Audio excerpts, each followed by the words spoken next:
Oh, no, Okay. I left my notes in the office. Can you find them?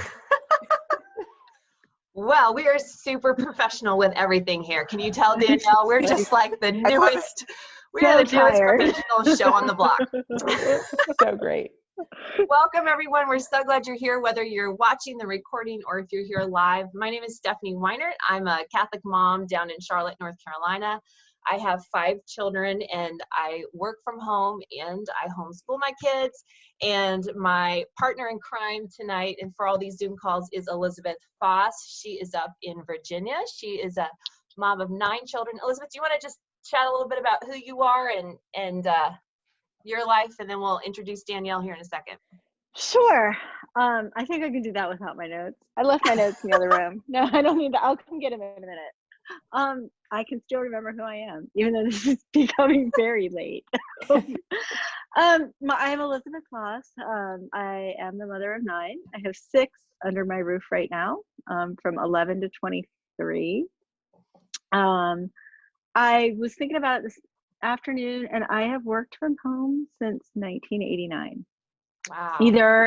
Either very part-time, or some seasons have been full-time, or kind of in the middle, part-time, full, a little more part-time than a little bit of full. Anyway, Usually I'm pretty articulate, but today I'm really tired.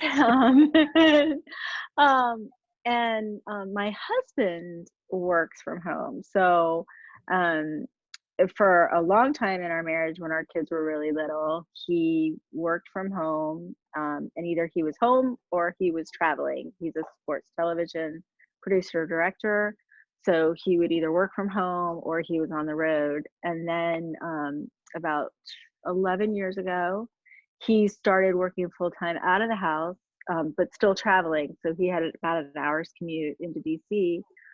And then about a year ago, he came home again. So he's been working from home, but traveling a lot. So it's either feast or famine. He's either here all the time or he's completely gone.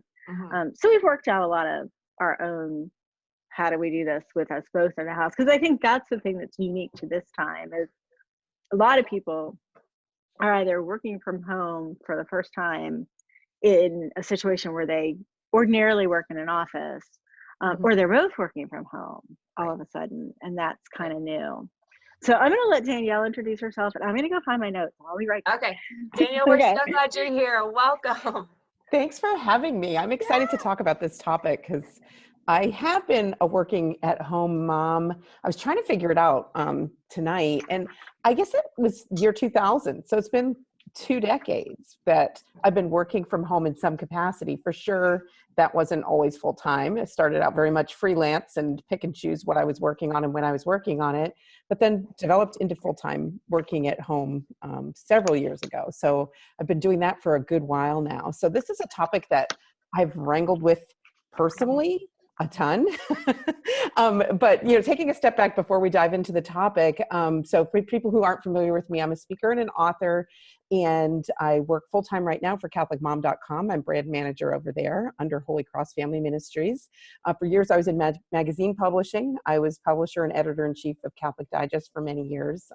Loved doing that work, but now I'm doing something a little bit different, mostly online.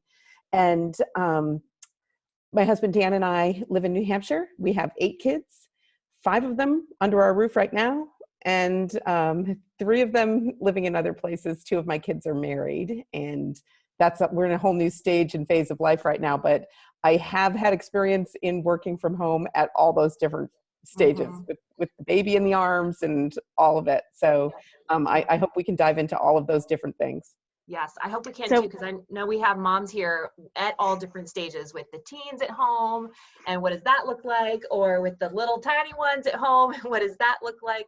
Some of you are working from home by choice already, and some of you are working from home because of the coronavirus. So we've got the full gamut there as well. So lots of different scenarios, but is Elizabeth back with her notes? Let me see. I'm back. Yes. Can okay. You see me? Well, if it's okay, let's start with mindset, Danielle. And I'd like to start there before we talk about anything practical, because at least in my life and making the decision to come back to work after taking a break in the early years of having children, when I came back to working from home, my mindset and what I told myself in the internal dialogue was just such an important place to start, because what we tell ourselves really affects not only everything inside us and in our work, but the entire family, I have found. So do you want to kick us off and just talk about your mindset and how you get in the right place mentally as kind of a foundation for that choice to work at home? Sure. Yeah, I think that's a really important point to make, that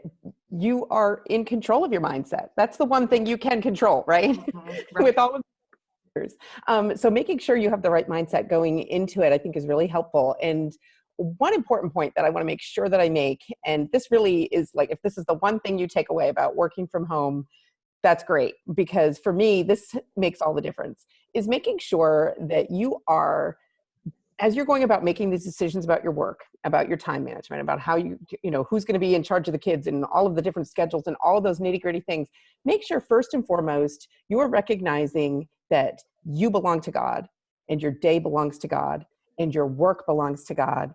And so be starting from that place first and foremost. So if at all possible, begin your day with prayer. I think that is so helpful, so rooting for somebody who has, like every mom is, whether you're working from home or not, going in many directions. So just recognizing first and foremost, like at the start of your day, this day belongs to God, and give it to him. Give it to him first thing. And I think that really helps me to get in the right mindset, especially during busy times. I will make a very conscious effort to be praying to God, saying, here's all the stuff, like, help me to do it. Like, I'll look at my day and it looks crazy, and I'll say, help me to prioritize, help me to know, your will with regard to, what I'm going to be focusing on. Help me to find out how to do it. Help me to be creative with my time. Help me to get the help that I need. Help me to cross things off my list that don't need to be there, because it's otherwise it becomes very much about, especially somebody who's busy and taking on many different projects and doing many different things. So like, you're raising a family and you're running a household and you've got work on the side, or all through it all. I think the temptation is to start feeling like, I have to do it. I need to do it. This is my work and my family and my kids and my job and my marriage. And whereas we really need to be approaching it as, all of these things belong to God, and he's inviting us to participate in raising our kids. He's inviting us to participate in these relationships. He's inviting us to work in certain capacities. Like, recognizing first and foremost that all of it belongs to God really helps me to prioritize. And then all those other random pieces tend to fall into place if I've got my prayer life first and foremost, and in the priority place where it needs to be. And I haven't always done that. That's how I know how important it is. Because in the times and seasons of my life where I've been pulled away, or I feel like I'm not focused enough on daily prayer, I feel it. And that frazzled feeling that you get, and that feeling that it's out of control, or even that feeling when you feel like you are managing it all really actually rather well, recognizing kind of the emptiness of it. If you're not focused on that, you're doing it for God, you're doing it for your own success, or for your own pride, or for making money, or whatever other motivations might be involved there. There's a certain sense of emptiness when you aren't recognizing and giving it to God first. Yeah, so true. Yep. Elizabeth, what about mindset for you? I think that, I would have to echo everything Danielle said. And I think for me, it's been important to know what the priorities are, and to look at work as something that serves those priorities, rather than having work be the driving force. Just to be sure that sense of, okay, why are we doing this exactly? And it goes back to what Danielle said, because certainly that there's some vocation to, outside of being a wife and a mom, there's that vocation to what our work is, and how we serve him in that work. So remembering that, and not letting it crash in. And I've had seasons, one very recently, where just I let work overwhelm me. But we do have control over how we respond, and that sense of overwhelm, I think now I recognize that I actually do turn the faucet on that. I can scale it back, and I can put things in the right place, and accept that that when I do that, sometimes I may not do things as perfectly as I would like, but I do them in the better priority, if that makes sense. Mhm.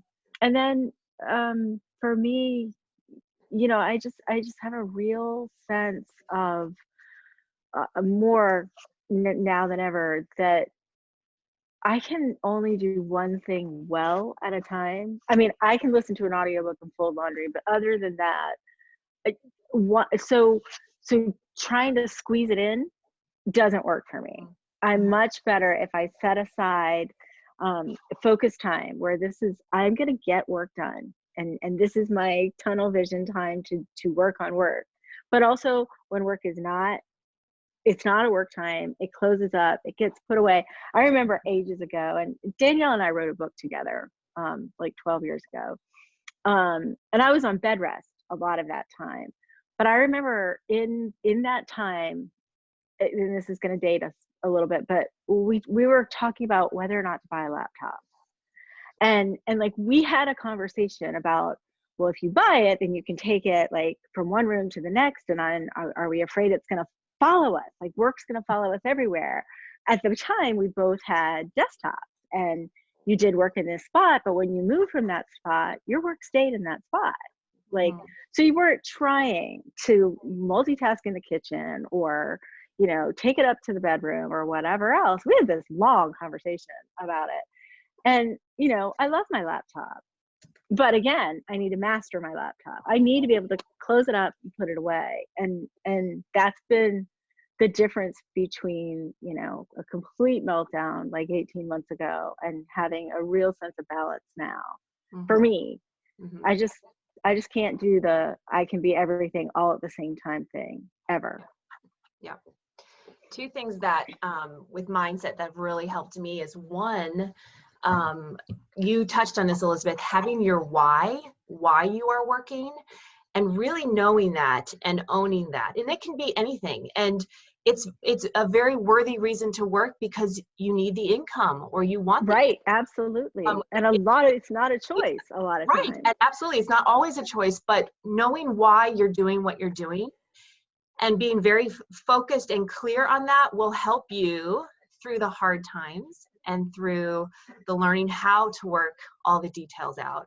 And the second thing with mindset is the fact that you can do it. Every single one of you listening tonight, every single one of you listening to the recording, whatever the work is that God has called you to do right now in this moment, and you know what the why is, you can do it. He will give you the grace, he will give you the skills, and he'll give you the people in your life to help you make that possible. But many women I know are coming home into this coronavirus situation right now where their husband's also working at home. They've got all the little kids running around. They're trying to figure out what to do with the kids and homeschooling suddenly, and all this stuff. And they have their own work, and they're telling themselves, this is a circus. This is nuts. I can't do this. I am going to fail at this. And flip that around, flip that mindset around, because you can do this. It will require a new skill set. It's going to require some family meetings or some discussions on figuring out what this is going to look like, but you can do it. And when you tell yourself that versus the can't, it's a game changer in the entire environment of your work and your entire home life. So those two things, knowing my why I'm doing this, and knowing that I just have to find a way, have just been two very simple but hard things that have really, really helped me. And I think tagging on to that, Stephanie, especially right now, you can do it, but the way you do it is going to be unique to your family and your marriage and your kids. And it's not going to look like whatever expert is on Instagram who has figured it all out for her. And I'm not casting aspersions to that. She might have figured it all out for her, but she's not you. She's not married to the same person you are. Her family doesn't have the same needs yours does. They're not in the same house. Like so many things. As much as we're all in this together, we each are in such a completely unique environment. The temperaments and personalities that we are living with 24/7 right now are totally different. Where we are is, somebody who is doing this on a farm, the way Susan husband was, when we talked to her on Saturday, is having a completely different experience than somebody who's in an urban hotspot. It's not the same thing. And so I think it's really important to glean and gather all the wisdom you can from all the people who are offering it and trying to figure it out with you, but also to spend some very focused, very together time with your spouse. Sit down, talk about all the things, here are my expectations for myself. Here are the things my boss expects of me. This is the way my life looks here. Now let me see yours. Now where are we and how do we do this together? Because and in a lot of cases, I think now, probably most cases, it's two adults working at home at the same time right now.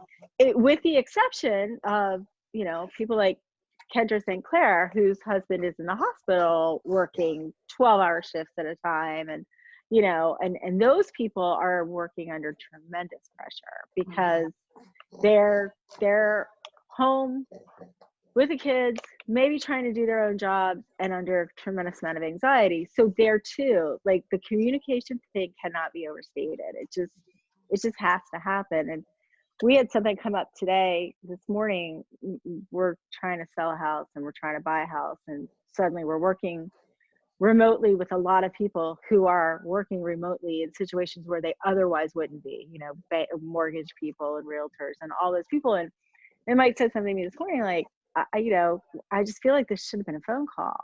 And I had been thinking about this call, and I said to him, well, maybe it should have been.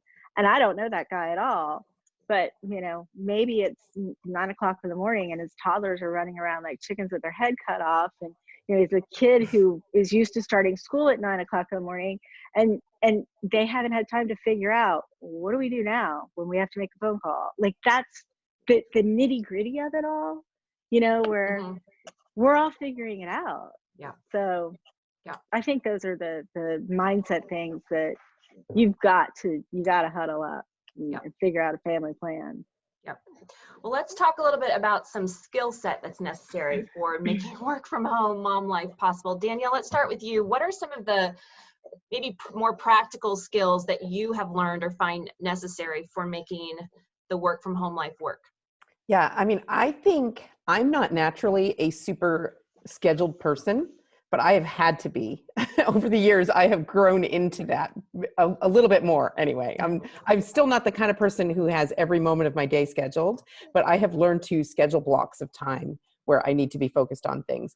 And one side effect of doing that is that you have peace of mind. If you have time set where this is where I'm going to be focused on my work, whether you're talking about just 1 hour in the morning or 2 hours or 3 hours in the evening or whatever it is, when you have that time devoted to that, then you can have peace of mind when you're doing that. You can also have peace of mind when you're spending time with your kids before that time, because you're not going to have what running through your head, this idea like, oh, I need to get to that. I need to get to that.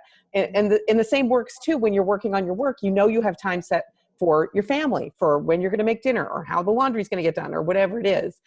So I think it's really important to follow some sort of schedule. And for some people, that's going to look really regimented because they like that sort of thing. But for other people, like for me, I just have certain days of the week where I focus on certain kinds of work. I have certain chunks of time in my days where I know I'm going to be working on certain things. And I have a general plan at the start of each day, and I have a general plan at the start of each week. And that really works for me. So I think it's really important. That's one of those skills that I've kind of had to learn. One other skill set that I've had to learn mostly the hard way was setting boundaries with my family. And because, your kids are going to take everything. And they're meant to, right? That's part of the beauty of family life, right? It pulls us out of ourselves, right? And encourages you to give just a little bit more when you think you've given all that you can. And yet that's the real challenge. And if you're working from home, like, why wouldn't they ask you for X, Y, or Z? You're right there, right? So without being too bossy about it, I've over the years worked out with my family sort of an understanding about boundaries that we have, like times when they know I'm working on something. And, that requires communication. You mentioned family meetings. For sure, we've had family meetings over the years where I'm like, okay, guys, you know, the next 3 months, here's what I have going on. There's going to be travel. There's going to be times when I'm not here. Like, and just, I think having those kinds of communications, and it doesn't have to be in a big formal way, but in a way where everybody's communicating, get their buy-in before the stuff happens, right? And part of that, getting the buy-in, is letting them know, like as somebody, I think it was you, Stephanie, mentioned, like letting them know how this is benefiting your family. Like, what's your why? Why are you doing it, right? I remember a few years back, I was going to be working on a project that I had to travel for, and I was going to be gone for like 4 days. And my 2 youngest boys were really upset about it when they heard I was going to be gone these days. And of course, that kills us, right? When your family is upset about you having to be away.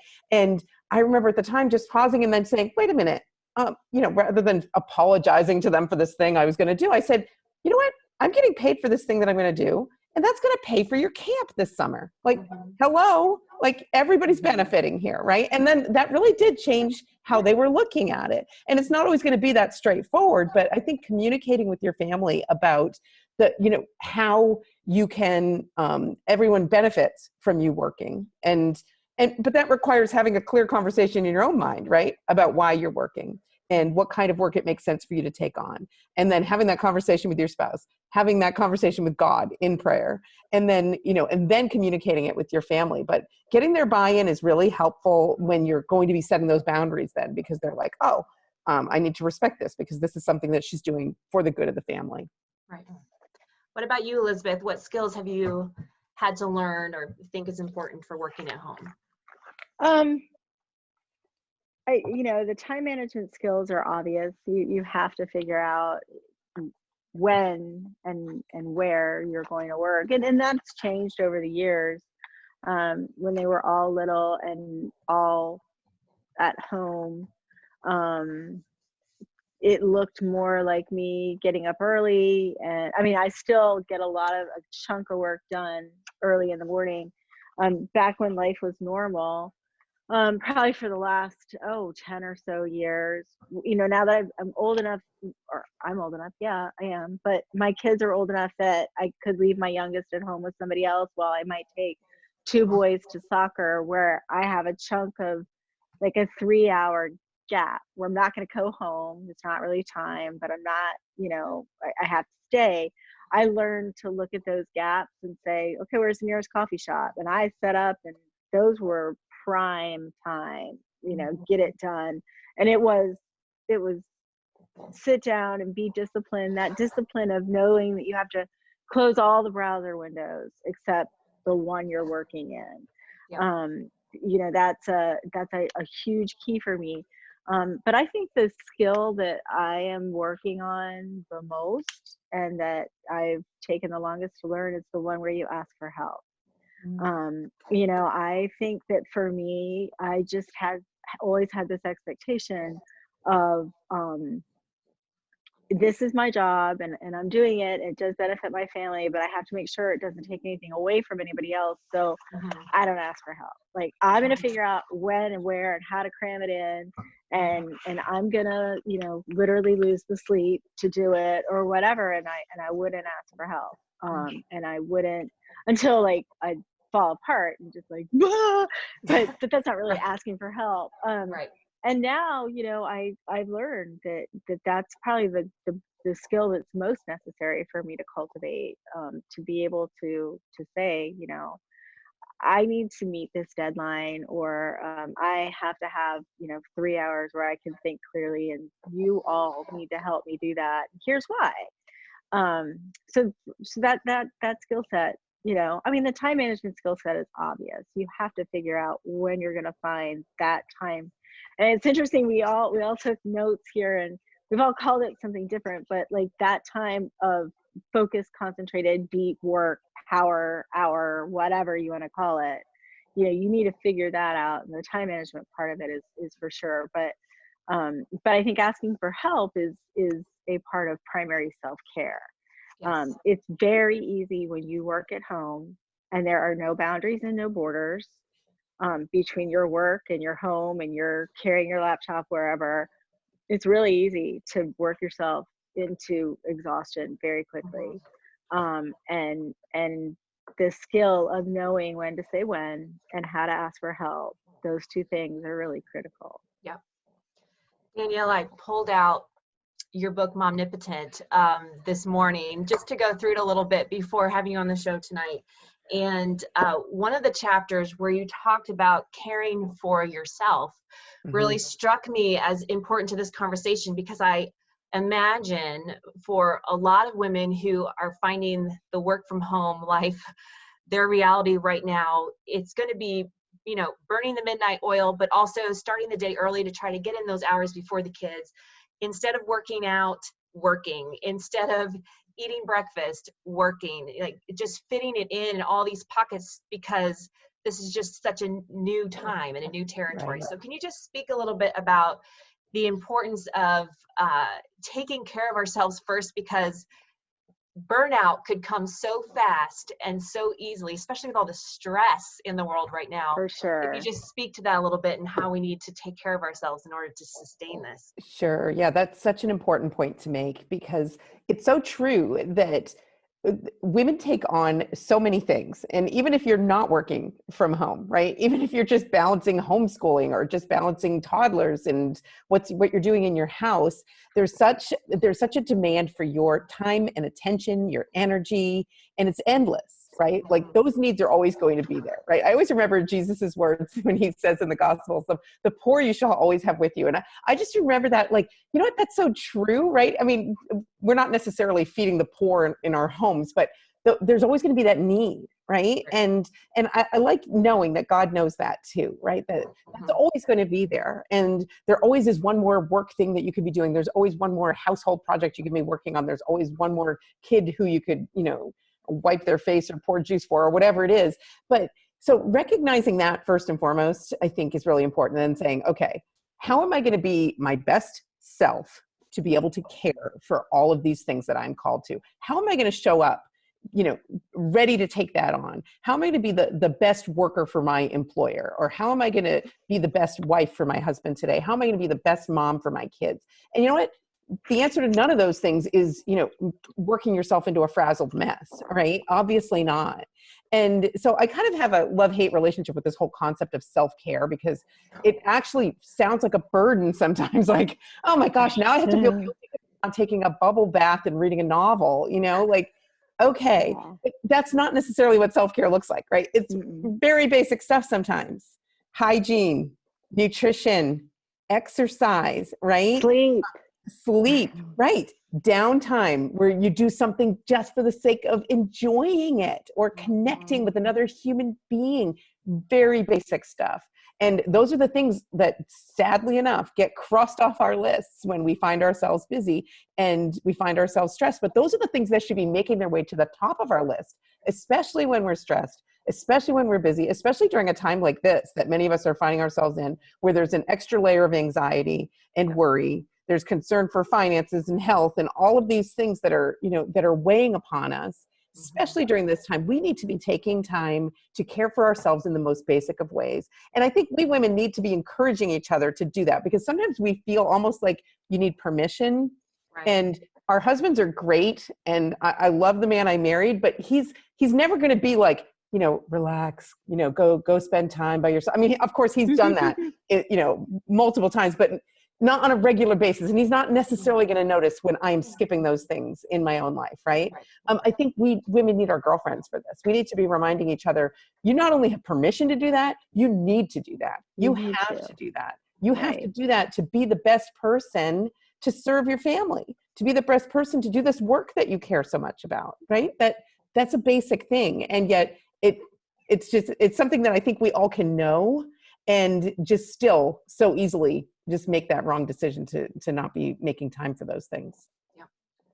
Yeah, for sure. Could both of you ladies speak a little bit about working from home with little ones? Because I know some of the women who are on this call tonight have found themselves at home with their toddlers and their elementary school kids, where, as both of you know, it's crazy town from early in the morning. They don't sleep in until some of them like to stay up late. And so fitting in work, like trying to schedule with little ones, you're like looking at your calendar and your day planner and going, okay, Danielle, how am I supposed to schedule this when they're all here and I can't hire the babysitter to come over right now, and the nanny can't come, and I can't send them off anywhere. So any advice that you have for the moms with the little ones who are trying to schedule and form these skills and habits, what can they do? Yeah, I mean that's a really great question. And I think that one thing that I learned when I was working from home and had all the little ones, right? I mean, I was doing it through babies. Recognize that you need to make peace with what is going to be imperfect. Like, Yeah. understand that. That is what you are living, and that's for that applies to every part of family life, truly, but especially work from home family life. I mean, especially in times like this, you need to make peace with the fact that things are not going to look perfect. And you can have your blocks of time and your laid out schedule, and it can all just get thrown out the window at a moment's notice. Work can interrupt your home life can interrupt your work. And I think as much as I've tried to fight that over the years, right? Like, no, it's still going to work. It's still going to be perfect. That I've really come to a place where I realize that was such a waste of time and energy on my part. It doesn't mean you don't set the goals, right? And it doesn't mean you don't have the plans. And sometimes they will work exactly the way you want them to, right? But make peace with the fact that it's going to be imperfect on some level. But then also, here's again where asking for help is really important. And this is a conversation you can have with your husband and say, sit down like, okay, have we decided that I need to be doing X amount of work per week? Let's talk about how that's possible. Let's talk about if we can hire somebody to help with watching the kids. Let's talk about if we want to hire someone to help with housework or whatever it is that's burdening you. Just something that you can take off of your plate, but asking for that help and then working together. I think it's really important to involve your husband in that conversation because I think right, and they can just they can love the fact that we're doing it and not know that it's costing us a great deal personally.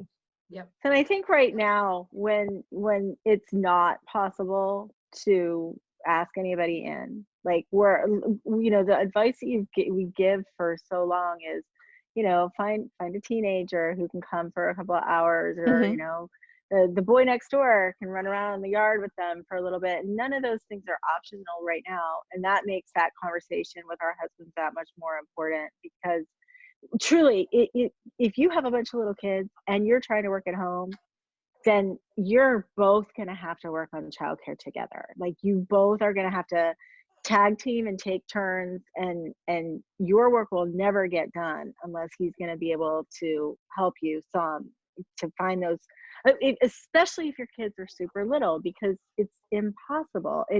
You can't predict those times when everybody's going to melt down or need you. You can't know that the baby isn't going to be up at, what time is it right now, Stephanie? Like you can't. And so you have to be able to count and lean on one another to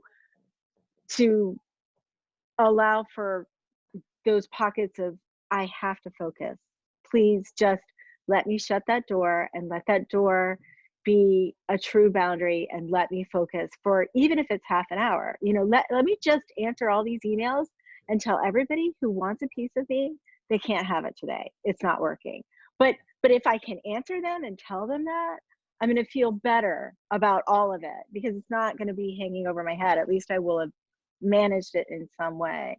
And the reality is, Danielle's talking about accepting the imperfect. We all have to accept imperfect right now.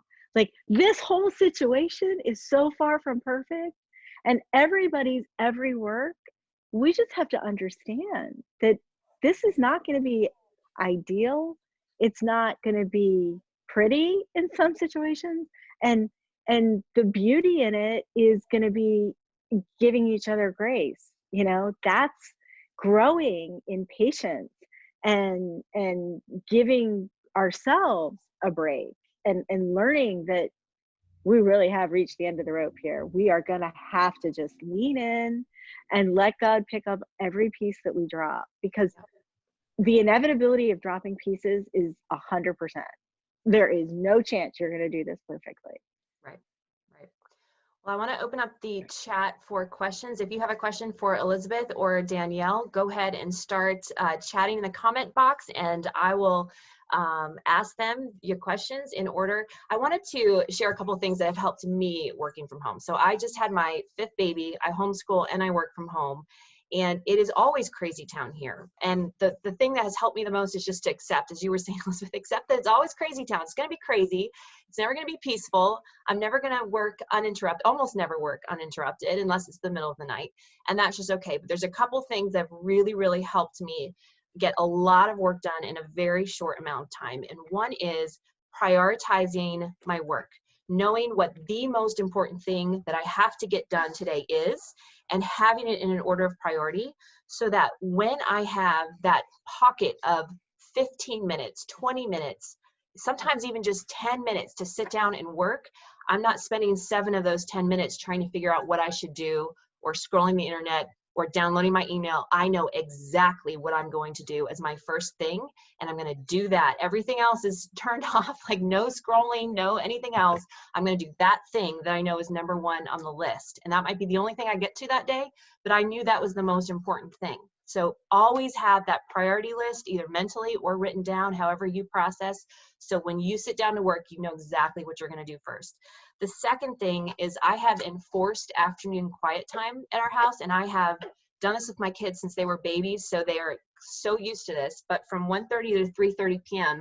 at our house, it's quiet time. It's not my time to play games with the kids. They read books, they, do their quiet homework, the little ones take naps. Like that's not time to bug mom from 1:30 to 3:30. So during that time, I know that that's my time to do the laundry, prep dinner, and do my focused work on my business. Like I know that that's probably the only time during the kids' waking hours that I have that I am not their everything. Like they know they're in their different rooms or the couches or whatever. It's a great time to do Audible, and Audible is free right now, moms, for all kids' books. While we have coronavirus, Audible is free. So download some great books and give your kids headphones and just have some time.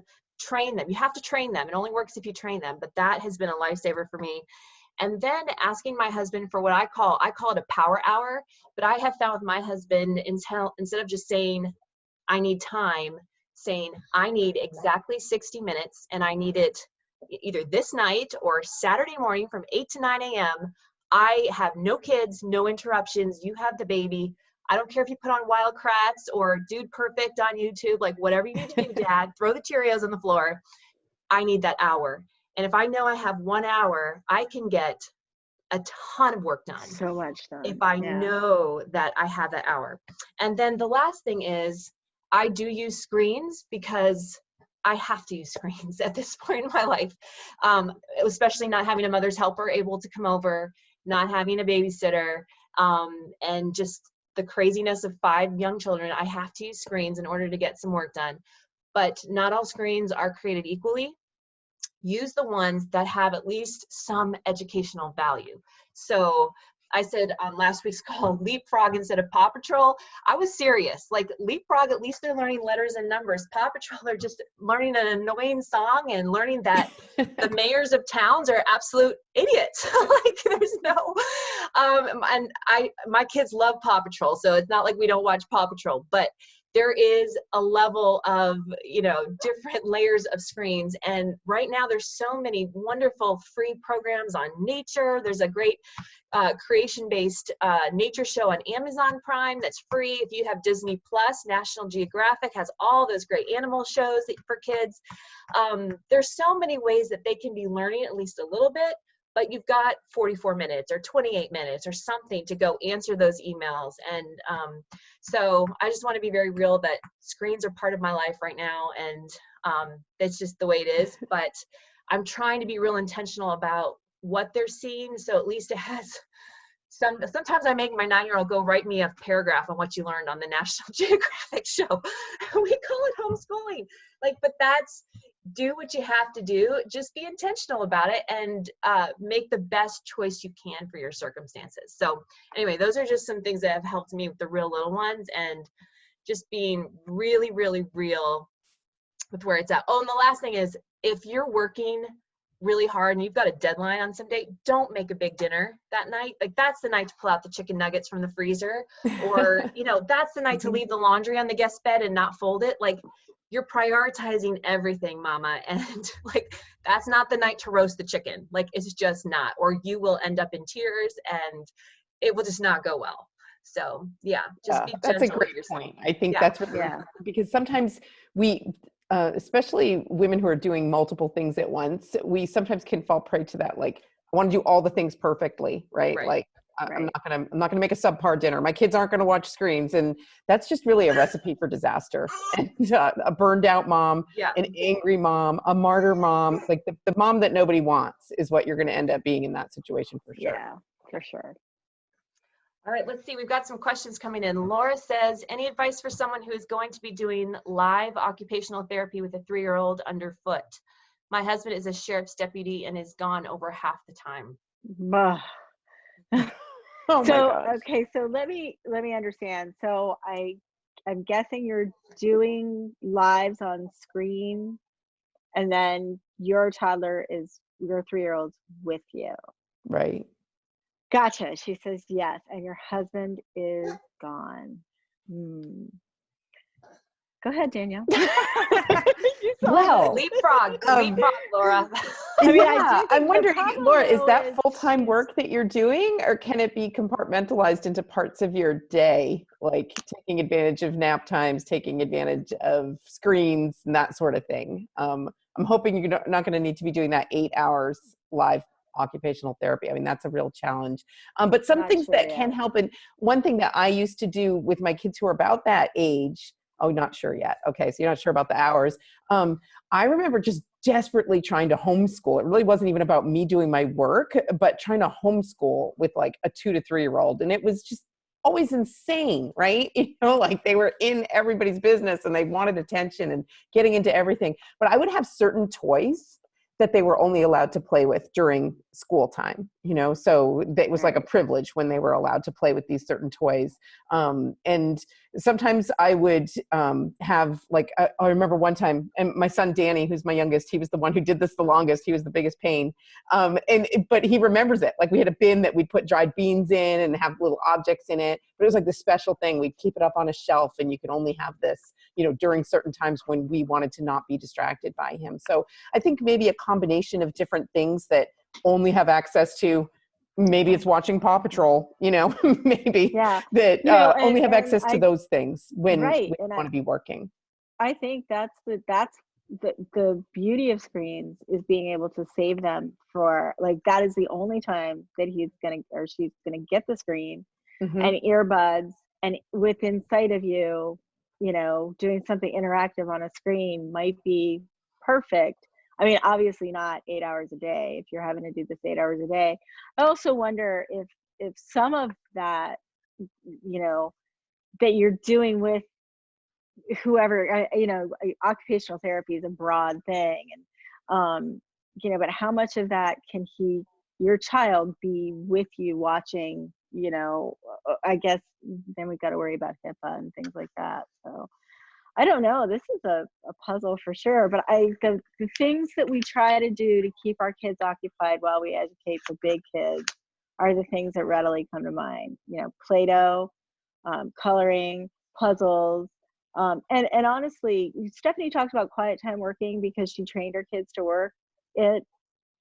I think we've all, at some point, you just have to tell them this is the way we have to do things. And your child's very young and it's not going to be perfect, but some of it is learning that this is, you know, I remember when my kids were really little and we had a lot of them and my husband was working from home, learning, you know, okay, daddy just said he's going to be on the phone and we really can't make noise.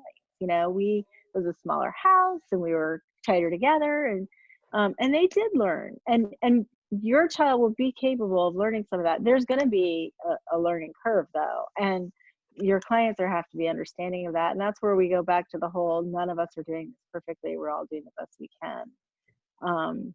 So we're praying for you. Yes, you know, for sure. And for everybody who's navigating new waters like that. And you know, I think that maybe just that alone could be a source of encouragement to you, Laura, because know that there's so many people who are trying to do weird things like that, right? That they've never done before and figuring it out. And I think by and large, your clients are likely to be understanding of that. You know, if there's a worst case scenario and your child is interrupting and maybe you need to reschedule something or I don't know what. But I think for the most part, it's been my experience so far with this crisis on a national level that people are giving each other grace. And that's a really beautiful thing. For sure. That's true. So let's see, Mary Beth asked about how do you prioritize the constant emails pinging you and needing your attention throughout the day and trying to navigate, you know, motherhood and all those other things. And I'll just tag Mary Beth's question because it's not just email, it's text message. My husband's getting pinged on all these kinds of services I've never even heard of because his work is just constantly on his phone asking him questions. Everyone's working remotely. I use Voxer in my work and I'm constantly getting Voxer messages. So how do we prioritize that throughout the day and not let that rule the day?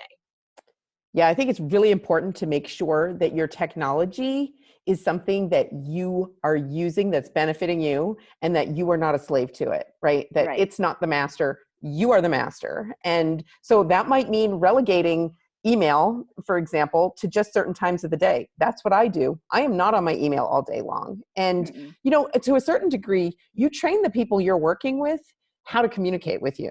Right? So if they're pinging you, if they're emailing you and you're always answering right back, you've trained them that that's how you use email, right? But if they're emailing you and it's something that's not urgent, if you take a good amount of time to get back to them, maybe even 24 hours, that's teaching them something else, right? And everybody can be okay with that. Because if you think about it, we all do make accommodations for people like that. I think about all the people that I work with and I'm like, oh yeah, he likes Skype and this person likes to talk like this and this person that. And I can email this person and not hear back for 3 days, but that doesn't mean anything's wrong, right? So you know these things. So and you learn it. Yes, be aware that you are training people how to communicate with you, but then also make sure that you are relegating those devices and those notifications in a time and a place that works for you. So emails is such a huge thing because every one of us could sit all day long and just do email and accomplish nothing, right? It's a huge time waster. I'm not a fan of email. So, but it has its place and every one of us needs to use it, right? For the most part for our work. So have it relegated to certain times of the day and be okay with letting something sit in your inbox for a while. I'm going to go out on a limb here and say, turn off notifications. My notifications, the only notifications on my phone that are on at all ever, my phone will ring, and even that is set to certain times and within those times certain people. So my phone will ring and I am available mostly to my kids. They know that they can call me if they need me. And I will get text messages, but again, there's certain times set on that. And I almost never have the sound for text messages on. I do have an Apple Watch, but that's mostly because I don't hear real well. My Apple Watch tells me if my phone's doing something, and it's just a kind of a backup. But my point is, I don't have any social media notifications. I don't have email notifications. I don't constantly have something dinging at me all the time. Mostly it's off. And then I decide when I'm going to look. And the people who would need to get me in an emergency 100% know how to get me. And nobody else has to have instant access to me. I'm not a brain surgeon. I'm not a transplant team coordinator. Nobody has to have instant access to me. And I am better if I can sit down with email at a time when I can respond. It never fails. I'll read a text message when I'm not supposed to be reading a text message, like when I'm making dinner or something, where I have no way that I'm going to respond to it because I literally cannot. And then I forget the text message. And that's just a huge waste. Like, that's a totally inefficient way to do life. Right. So same with emails. You read that email when it comes across your screen or whatever. You can't stop and give it the thought that you want to give it, and it ends up getting lost because you get 15 more before you get to it. So I don't do notifications. I just turn them all off, and then when I pick up my phone to see what's happened and what I need to know, it's all about my phone being the tool that opens the portal into the world when I'm ready to be able to respond. Yep. So Yep. I I love that. that's I love what Kelly said in the comments too, that she used to have a work phone and a home phone. So at night she could just turn off the work phone. I love that.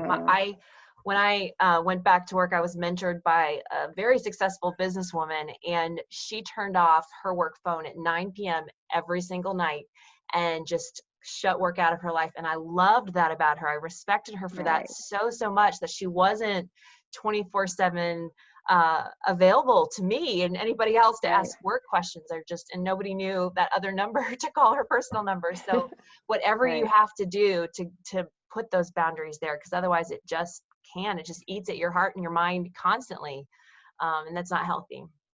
So one question that came in before we started the Zoom call tonight was about working with your spouse at home. And for many of us, it's both of us working from home, and just kind of navigating what that looks like. Where's dad going to work in the house, and how to keep kids quiet, and how to, just change everyone's routine all over again to have multiple people doing work inside the home now. So do you have any advice for that and what that conversation can look like, or just any practical tips? Yeah, I think it's important for us to recognize that this time is going to be a stressor on your marriage. Like this, I don't care what your circumstances are, it's a stressor because things are changing. People have different expectations. We're adapting to new ways of doing things. And, frankly, you're going to get on each other's nerves. Like it's going to happen. It's just part of family life and it's part of marriage, right? So I think recognize that going in. And maybe have some conversations. I mean, maybe you aren't even ready to have those conversations yet because you're just starting doing this, right? You need to know where those pressure points are and say, you know what, I'm Right. finding myself frustrated by whatever it is that's bothering you or that you're noticing that your spouse is struggling with. And then be prepared to have those conversations and work them out together. I mean, that's what marriage is all about, right? Having that open communication about what you're struggling with, what challenges you're facing together.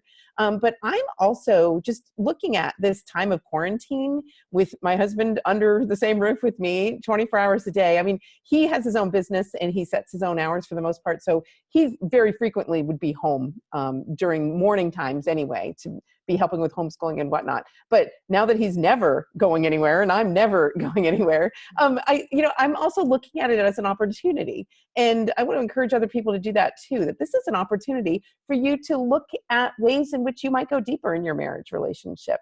And yep, you're going to have those times when you're getting on each other's nerves, but you also might have time to have coffee together in the morning, something that doesn't Right. usually happen, or, Right. spending some time watching a show you enjoy in the evening, or having your lunch break together. What a thrill, right? What a special opportunity that is. So yeah, dealing with some of the negative stuff, but being open and honest about the challenges, but then also recognizing the opportunities that exist. Yeah. Yeah. Yeah, and I think the space thing is a thing. I was actually talking to our realtor today. Because that whole industry is kind of going, what do we do now? And she was saying that one thing that people keep commenting on is, at the end of this or in the middle of this, everybody's already decided they need more room. Like everybody's house feels really small right now because it's not normal. It's not the normal way of doing things to have everybody in the house at the same time all the time. So I think that it helps to have the coming together and pulling apart. So we've kind of settled into a pattern of we're eating together. We're coming together at least 3 times a day for meals and being in kind of a communal space.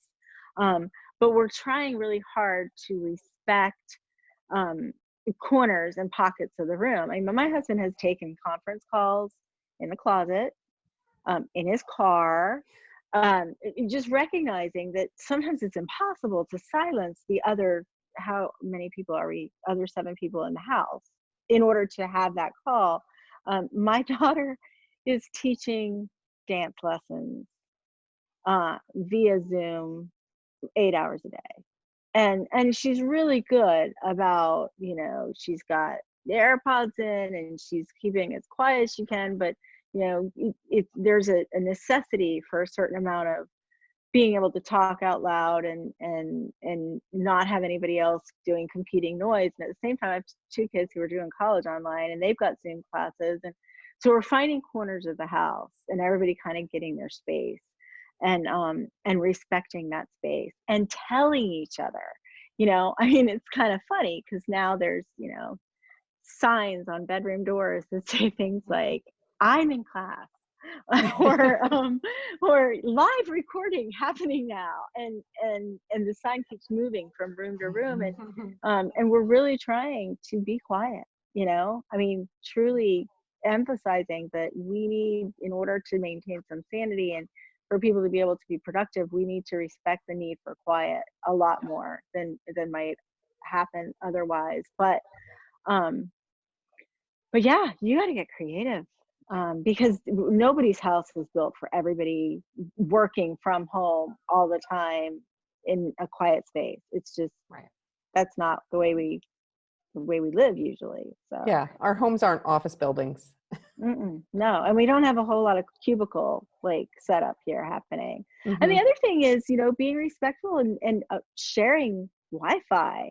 With those of us who have older kids, the need for Wi-Fi in terms of school right now, is a big deal. And my kids have a lot of classes that are using whatever platform, but all of them are online. And then Mike's trying to work and I'm trying to work, and suddenly we're like, okay, nobody can load anything. So it takes communication, because that's a reality. There's only a limited amount of devices and Wi-Fi and all the Yeah. things. So Yeah. Well, we are going to go ahead and wrap up our conversation because we're at just about 10 o'clock. And if you're on the East Coast, it's getting late for the ladies on the East Coast. I'm going to ask each of you ladies to share a parting encouragement, 30 seconds or less, a parting encouragement to the ladies here.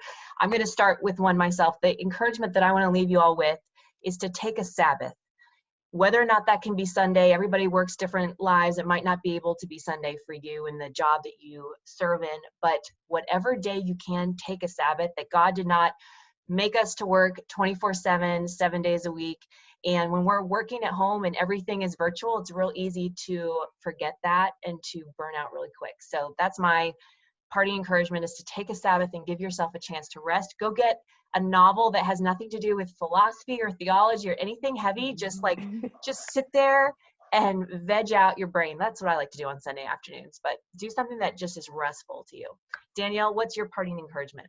I want to encourage the women listening who are working from home to know that with God, you can do what He is calling you to do, that God will give you the grace to do what He is calling you to do. So your job is to prayerfully discern what that might be, and maybe make a mistake and take a step back and rediscern, right? Mm-hmm. But once you've done that, have confidence knowing that God is calling you to this, and He's going to give you the grace you need to do it, and to do it to the best of your ability. Because sometimes we can feel overwhelmed by it. We can feel like it's impossible. But then, God reminds us what's impossible for woman is not impossible for God, right? So know that you can do it with God's grace. Amen. Elizabeth, take us out tonight. What's your encouragement? So two things: ask the Blessed Mother and ask your husband. So when I don't have enough time, I have no idea how I'm going to get it done, which is frequently, very often, my go-to prayer is to ask the Blessed Mother to help me triage, figure out what's important, and then to help me find the time I need for what is truly what God wants me to do. And it never fails. Like, it's a thing. She's got my back. She's there, and she gets it. She understands, my heart and what I'm trying to do here. Um, and then ask your husband, like, whatever Yeah. it is right now, ask him to speak into that, because we're literally in this Yeah. right now, and ask him. So that's it. All right. Thank you so much. Danielle, thank you so much for joining us tonight. It was so fun to see your face and to have you here and for sharing so beautifully with us. Elizabeth and I are going to be back on Saturday morning for a coffee chat with you all. We're going to be on at 10 a.m. Eastern. The Zoom link to that call is in both of our Instagram profiles if you'd like to join us. And our special guest will be Lorraine Bennett. She's the author with her husband of the book, The Temperament God Gave Your Kids. We're going to be talking about your kids' temperaments and why that's really important when we're all stuck under the same roof. Whether you're loving on your baby who's 3 or who's 18, doesn't matter. They all have very unique temperaments that God gave them, and we're going to talk about how we can minister to their hearts in a way that matters most to them. So please join us Saturday morning at 10 Eastern for that. And thank you all for being here tonight. It was so fun to see you all. God bless you. Have a good Take night, care. Good everybody. night. Bye.